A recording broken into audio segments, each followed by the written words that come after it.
नमस्कार. मी थोडी गौरी मातेची आणि शंभोची कहाणी सांगत आहे. कारण का हे जे आहे हे जे आल्यावर इतका आनंद होतो की ती ढवळ्या नंदीवर बसून येते आणि जाताना इतका आनंद होतो की आता माहेरी लेक किती दिवस राहू शकते, 1.5 दिवस. मग ते झाल्यानंतर सगळ्यांची तयारी करायची आणि मग हे नमन आहे तर हे शंभूचं रूप आहे. ह्याच्यात शंभू आहे सर्व वनस्पतीमध्ये, त्यामुळं हे ठेवलं जातं. पहिलं सगळ्या फुलांपेक्षा हे वनस्पतीचं हे ठेवल्या जातं आईच्या पुढे. मग आईला शोभा येते. तिकडून शंकर पार्वती म्हणजे ह्या गंगागवर आहेत, ह्या दोघी त्यांच्या पुढं त्याने त्याला शोभा येते. आम्ही पूर्वी जायचो गंगेला आणि ते झाड पाला सगळं आणून रानातनं गंगेपाशी गडवा घासायचा आणि पूजा करायची हळदी कुंकू आणि घरी येऊन मग आले की दोन्हीच्या बाजूला 2 ठेवायचो आम्ही.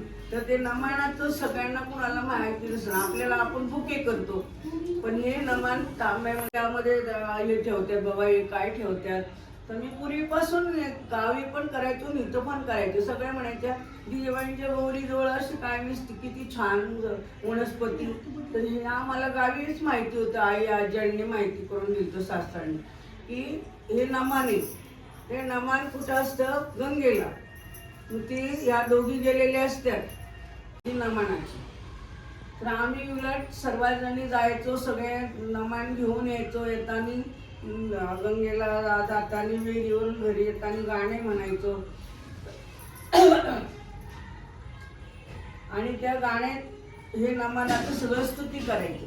ती तिला म्हणायची घरी चल. तर ती म्हणते नाही अगं, आपल्या 12 वर्षाच्या तिने जोगे आला झटक, त्याची सोन्याची किंगरी वाजवितो नानापुरी, मी ग जाते त्याच्यावर.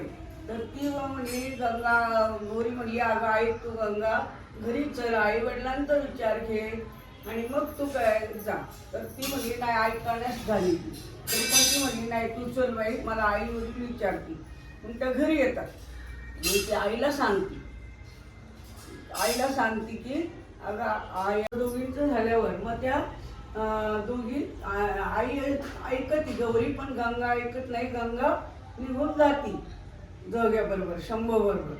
आणि मग आता जाताना येताना ती ढवळ्या नंदीवर बसून आली. तर तेव्हा कशा सगळे आम्ही म्हणतो मग ढवळ्या नंदी वर्गवर बसून आली, बापाने देखील लेक भुक्याले आली, नाही बाबा भुक्याले घरी जेवून आले, आमचं दिसुरी राहणं डाळबाई खिचडी खाणं, डाळबाई खिचडी खाणं, बाळ्या बुगड्यांचं लेणं. माती वडिलांना म्हणत असते, वडील मी जेवून आले घरी, आम्ही खिचडी भात सगळं खाऊन आले. मग आता जाताना मग निघाले की मग ते सगळं हे प्रसाद वगैरे बुती द्यायची आणि मग म्हणायचं सर्वांनी गवर निघाली सासऱ्या, गवर निघाली सासऱ्या, कडेवरी नंदन बाळ, कडेवरी नंदन बाळ. गवर निघाली सासऱ्या, गवर निघाली सासऱ्या, कडेवरी नंदन बाळ, कडेवरी नंदन बाळ, शैल्याचा बिधू नकार, शैल्याचा बिधू नकार. असं एवढं म्हणून सगळ्याजणी गाणं म्हणून निघतात सासरी गौराईला म्हणून.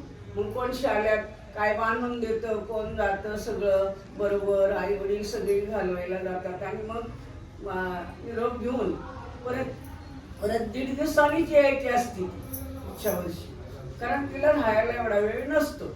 त्यामुळे मी तुम्हाला थोडक्यात माहिती सांगितली, तुम्ही ऐकून घ्या. नमस्कार. रामकृष्ण हरी.